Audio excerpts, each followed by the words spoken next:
اللهم صل على محمد وعلى آل محمد।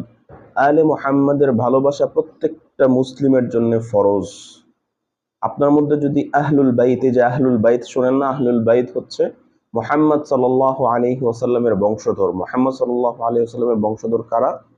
হযরত আলী রাদিয়াল্লাহু তাআলা আনহু, হযরত ফাতিমা, হযরত হাসান, হযরত হুসাইন এবং তাদের তাদের ঔরসজাত যত বংশধর এসছে।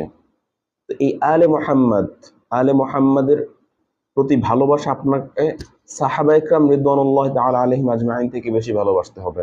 রাসূল সাল্লাল্লাহু আলাইহি ওয়াসাল্লাম বলেছেন যে তোমরা রাসূল এবং আহলুল বাইত আলাইহিস সালাতু ওয়াস সালামকে যতক্ষণ পর্যন্ত আঁকড়ে ধরবে ততক্ষণ পর্যন্ত তোমরা গোমরা হবে না।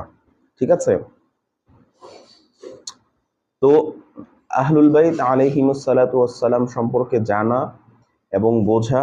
বাংলাদেশে সমস্যা হচ্ছে বাংলাদেশে নাসিবি প্রচুর, ম্যাক্সিমাম আলেমরাই নাসিবি মানে হচ্ছে আহলুল বাইতের প্রতি যারা বিদ্বেষ রাখে, একদম খাস বাংলায় হিংসা বিদ্বেষ রাখে, এবং আহলুল বাইতের যারা ধ্বংস চেয়েছিল তাদেরকে সবসময় একটা স্তরে পৌঁছাতে চায়।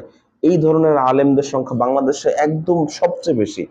এই কারণে আহলুল বাইতের যে গুরুত্ব, যে মর্যাদা, এবং হযরত আলী রাদিয়াল্লাহু তাআলা আনহুর যে মর্যাদা, হাসান হুসাইন রাদিয়াল্লাহু তাআলা আনহু ছাড়া তো ইসলামই নাই। হযরত হাসান, হযরত হুসাইন, হযরত ফাতিমা, হযরত যায়নাব, হযরত আলী রাদিয়াল্লাহু তাআলা আনহু, তারা ছাড়া তো ইসলামই নাই। আপনি ইসলামই পাবেন না, ইসলামই শেষ। ঠিক আছে? সো আহলুল বাইত আলাইহিমুস সালাতু ওয়াস সালামের প্রতি ভালোবাসা আপনার আমার ইমানের, মানে এটা ইমানের খালি অংশ না, আপনার আমার ইমানই থাকবে না যদি আমরা আহলুল বাইত আলাইহিমুস সালাতু ওয়াস সালাম সম্পর্কে কোনো ধরনের বগজ রাখি, বিন্দু পরিমাণ। সাহাবায়ে কেরাম রিদওয়ানুল্লাহি তাআলা আলাইহিম আজমাইন সম্পর্কে কত কনফারেন্স হয় এই বাংলার মাটিতে, কত কিছু হয়। আহলুল বাইত সম্পর্কে কোনো কনফারেন্স আজ পর্যন্ত আমি দেখিনি। আল্লাহ এদের হেদায়েত নসিব করুক।